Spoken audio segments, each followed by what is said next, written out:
Hi guys, ಇವತ್ತು ಬೆಳಗ್ಗೆ morning workout ಮಾಡ್ತಾ ಕೆಲವೊಂದು ಥಾಟ್ಸ್ ಹಾಗೇ ಬಂತು. ಹೇಳ್ತಾ ಹೋಗ್ತೀನಿ, ಇಂಟ್ರೆಸ್ಟ್ ಇರೋರು ಕೇಳಿ, ಇಲ್ಲ ಅಂದರು ಸ್ಕಿಪ್ ಮಾಡಿ. ಒಂದು ಏಜ್ ರೀಚ್ ಆಗ್ತೀವಿ, ಚೆನ್ನಾಗಿ ದುಡಿತೀವಿ. ದುಡಿದಾದ್ಮೇಲೆ ಒಂದು ಮನೆ, ಒಂದು ಕಾರು, ಒಂದು ಸುಖ ಸಂಸಾರ ಎಲ್ಲ ಇದ್ದೇ ಇರುತ್ತೆ. ಸೊ ಈ ಒಂದು ದುಡಿಯೋದ್ರಲ್ಲಿ, ಬ್ಯುಸಿ ಲೈಫಲ್ಲಿ, ಮನೆ ಕಟ್ಟೋದ್ರಲ್ಲಿ, ಕಾರ್ ತೊಗೊಳೋದ್ರಲ್ಲಿ, EMI ಕಟ್ಟೋದ್ರಲ್ಲಿ ಬ್ಯುಸಿ ಆಗ್ತಾ ಲೈಫ್ ಪರ್ಪಸ್ ಅಂತ ಮರೆತು ನಮ್ಮ ಬಾಡಿ ಬಗ್ಗೆ ನಾವೇ ಕಾಳಜಿ ಮಾಡಿರೋದಿಲ್ಲ, ನಮ್ಮ ದೇಹವನ್ನು ಕರೆಕ್ಟಾಗಿ ನೋಡ್ಕೊಂಡಿರೋದಿಲ್ಲ. ಹಾಗಾಗಿ ತದ್ವಾ ಬೆಳೆದೋಗಿರುತ್ತೆ. ಸೊ ಅದನ್ನು ಸರಿ ಮಾಡಿಸ್ಕೋಬೇಕಂತ ಎಲ್ಲೆಲ್ಲೋ ಟ್ರೈ ಮಾಡ್ತೀವಿ, ಅದನ್ನು ಮಾಡ್ತೀವಿ, ಇದನ್ನು ಮಾಡ್ತೀವಿ, ಜಿಮ್ಮಿಗೆ ಹೋಗ್ತೀವಿ, ಪ್ರಾಪರ್ ಡಯಟ್ ಮಾಡೋದಿಲ್ಲ, ಏನೂ ಮಾಡೋದಿಲ್ಲ. So at the end of the day will end up with our bulky stomach and weird body. So ಇದರಿಂದಾಗಿ ಹಲವಾರು ಜನ ನಮಗೆ ಬಾಡಿ ಶೇಮಿಂಗ್ ಮಾಡೋಕ್ಕೆ ಸ್ಟಾರ್ಟ್ ಮಾಡ್ತಾರೆ. ನಾವೇ ನಮ್ಮ ಫೋಟೋಸ್ನ ನೋಡಿ ಬೇಜಾರಾಗಿ ಸ್ಟಾರ್ಟ್ ಆಗ್ತೀವಿ. ಅದರಲ್ಲೂ ಮದುವೆಗಿಂತ ಬಿಫೋರ್ ಫೋಟೋಸ್ನ ನೋಡಿ ಸಿಕ್ಕಾಬಟ್ಟೆ ಬೇಜಾರಾಗ್ತೀವಿ. ಆಮೇಲೆ ಏನೂ ಮಾಡೋಕ್ಕೆ ಬರೋದಿಲ್ಲ, ಬಿಡಪ್ಪ ಇಷ್ಟೇ ಲೈಫು, ಎಷ್ಟು ದಿನ ಇರ್ತೀವಿ ಬಹಳ ಅಂತ ಅನ್ಕೊಂತ ಕಾಲಹರಣ ಮಾಡ್ತಾ, ಯಾಕೆಂದರೆ ನಮಗೆ ಮಾಡೋಕ್ಕೆ ಕೆಪಾಸಿಟಿ ಇದೆ, ಎಲ್ಲ ಇದೆ, ಬಟ್ ಒಂದು ಡಿಸಿಪ್ಲಿನ್ ಇರೋದಿಲ್ಲ ಪ್ರಾಪರ್. ಹಾಗಾಗಿ ಎಡವಿರ್ತೀವಿ. ಸೊ ನಾನು ಸುಮಾರು ಸಲ ಎಡವಿದ್ದೆ.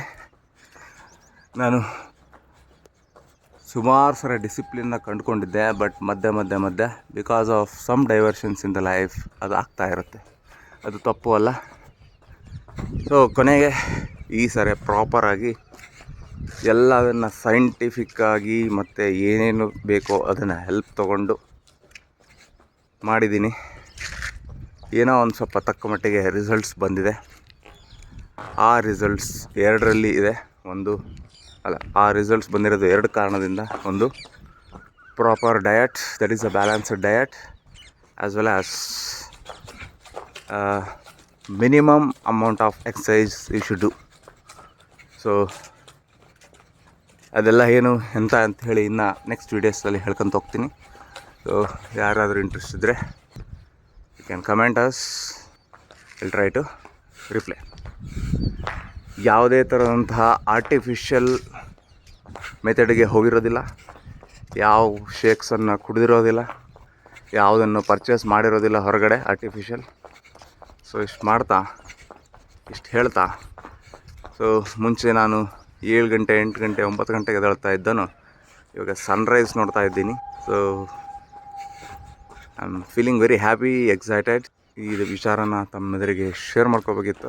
Only to inspire 1 or 2 always I am doing, but ನಾನು ಮಾಡ್ದೇ ಬೇರೆ ಯಾರಿಗೂ ಹೇಳೋಕ್ಕೆ ಚಾನ್ಸ್ ಇಲ್ಲ. ಹಾಗಾಗಿ ಈ ಸಾರಿ ಭಾಳ ಡಿಸಿಪ್ಲಿನಾಗಿ ಮಾಡ್ತಾಯಿದ್ದೀವಿ. ಹಾಗಾಗಿ ರಿಸಲ್ಟ್ಸ್ ಬರ್ತಾಯಿದೆ. ನಮ್ಮಿಂದ 4 ಜನಕ್ಕೆ ಉಪಯೋಗ ಆದರೆ ಸಾಕು ಅಂಥೇಳಿ ವೀಡಿಯೋಸ್ನ ಮಾಡ್ತಾಯಿದ್ದೀವಿ. ನೋಡೋಣ, ಇದು ಜಸ್ಟ್ ಒಂದು ವಿಲಾಗ್ ಆಗಿರುತ್ತೆ. ಸೊ ಯಾರಿಗೆಲ್ಲ ನಿಮ್ಮ ದೇಹವನ್ನು ಚೆನ್ನಾಗಿ ಕಾಪಾಡ್ಕೋಬೇಕಂತಿದೆ, ಚೆನ್ನಾಗಿ ಹುರಿಗೊಳಿಸ್ಬೇಕಂತ ಇದೆ, 6 ಪ್ಯಾಕ್ ಅಲ್ಲ target. The thing is you should maintain your healthy body. ಯಾರಿಗೂ ಕಾಟ ಕೊಡಲಿಲ್ಲಂಗೆ, ಯಾರಿಗೂ ತೊಂದರೆ ಕೊಡಲಿಲ್ಲಂಗೆ, ಎಸ್ಪೆಷಲಿ ಮನೆಯವರಿಗೆ ತೊಂದರೆ ಕೊಡಲಿಲ್ಲಂಗೆ ನಿಮ್ಮ ದೇಹವನ್ನು ನೀವು ಕಾಪಾಡಿಕೊಳ್ಳಿ. ಯಾವ ಆಸ್ಪತ್ರೆಗೆ ಹೋಗದೇ ಇರೋ ಹಾಗೆ ನೋಡ್ಕೊಳೋದು ಪ್ರತಿಯೊಬ್ಬರ ಕರ್ತವ್ಯ, ರೈಟ್? ಸೊ ನಿಮ್ಮ ಜೀವನದಲ್ಲಿ ಏನಾದರೂ ಮಾಡ್ತಾ ಇರಿ ನೀವು ಕಂಟಿನ್ಯೂಸ್ ಆಗಿ, but at the end health is wealth ಅಂತ ದೊಡ್ಡವರು ಹೇಳಿರೋದು ನಿಜ. ಇಷ್ಟು ಹೇಳ್ತಾ ನಾನು ವೀಡಿಯೋನ ಮುಗಿಸ್ತಾ ಇದ್ದೀನಿ, right? Thank you. Will see in the next video. ನಮ್ಮ ಜೀವನದಲ್ಲಿ ಒಂದು ಪ್ರಶ್ನೆ ಯಾವಾಗಲೂ ಇದ್ದೇ ಇರುತ್ತೆ. ಗ್ರಾಮದಲ್ಲಿ ಇರೋಣ ಅಂದರೆ ಹಳ್ಳಿಯಲ್ಲಿ ಇರೋಣ ಅಥವಾ ಸಿಟಿಯಲ್ಲಿ ಇರೋಣ ಅಂತ. ನಗರದಲ್ಲಿ ಬೆಳಕು ಹೆಚ್ಚು, ರಸ್ತೆಗಳು ದೊಡ್ಡದು, ಅವಕಾಶಗಳು ತುಂಬ ಇವೆ ಅನಿಸುತ್ತೆ. ಆದರೆ ಮನುಷ್ಯರಿಗೆ ಶಾಂತಿ ಇದೆನಾ?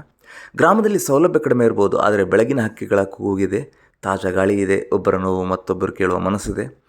ನಗರ ನಮಗೆ ಹಣ ಗಳಿಸೋದನ್ನು ಕಲಿಸುತ್ತೆ, ಗ್ರಾಮ ನಮಗೆ ಜೀವನ ಬದುಕೋದನ್ನು ಕಲಿಸುತ್ತೆ. ನಗರಕ್ಕೆ ಸಮಯ ಓಡುತ್ತೆ, ಗ್ರಾಮದಲ್ಲಿ ಸಮಯದ ಜೊತೆ ಬದುಕ್ತಾ ಇರ್ತೀವಿ. ಇವೆರಡರಲ್ಲಿ ಯಾರ್ದು ದೊಡ್ಡ ಗೊತ್ತಾ? ನಾವು ಎಲ್ಲಿ ಇದ್ದರೂ ನಮ್ಮ ಕನಸು ದೊಡ್ಡದಾಗಿರಬೇಕು. ಗ್ರಾಮದಲ್ಲಿ ಹುಟ್ಟಿದವನು ನಗರ ಗೆಲ್ಲಬಹುದು, ನಗರದಲ್ಲಿ ಬೆಳೆದವನು ಗ್ರಾಮವನ್ನು ಬದಲಾಯಿಸ್ಬೋದು. ಯಶಸ್ಸು ಸ್ಥಳದಿಂದ ಬರೋದಿಲ್ಲ, ಯಶಸ್ಸು ನಮ್ಮ ಮನಸ್ಸಿನಿಂದ ಬರುತ್ತೆ. ಒಂದು ಸತ್ಯವನ್ನು ನೆನಪಿಟ್ಕೊಳ್ಳಿ, ಮಣ್ಣು ನಮ್ಮ ಕಾಲಿಗೆ ಅಂಟಿಕೊಂಡಿದ್ರೆ ನಾವು ಕೆಳಗೆ ಬೀಳೋದಿಲ್ಲ. ಗ್ರಾಮದ ಸರಳತೆ ನಮ್ಮ ಶಕ್ತಿ, ನಗರದ ವೇಗ ನಮ್ಮ ಅವಕಾಶ. ನಾವು ಎಲ್ಲಿದ್ದರೂ ಪ್ರಾಮಾಣಿಕವಾಗಿ ಕೆಲಸ ಮಾಡಿದರೆ ದೇವರು ದಾರಿ ತೋರಿಸ್ತಾನೆ. ಇಂದು ನೀವು ಗ್ರಾಮದಲ್ಲಿದ್ದೀರಾ, ಕನಸು ಬಿಡಬೇಡಿ. ನಗರದಲ್ಲಿದ್ದೀರಾ, ಮೂಲವನ್ನು ಮರಿಲೇಬೇಡಿ. ಯಾಕಂದರೆ ಮರ ಎಷ್ಟು ಎತ್ತರ ಬೆಳೆದರೂ ಅದರ ಬೇರು ಮಣ್ಣಲ್ಲೇ ಇರುತ್ತೆ.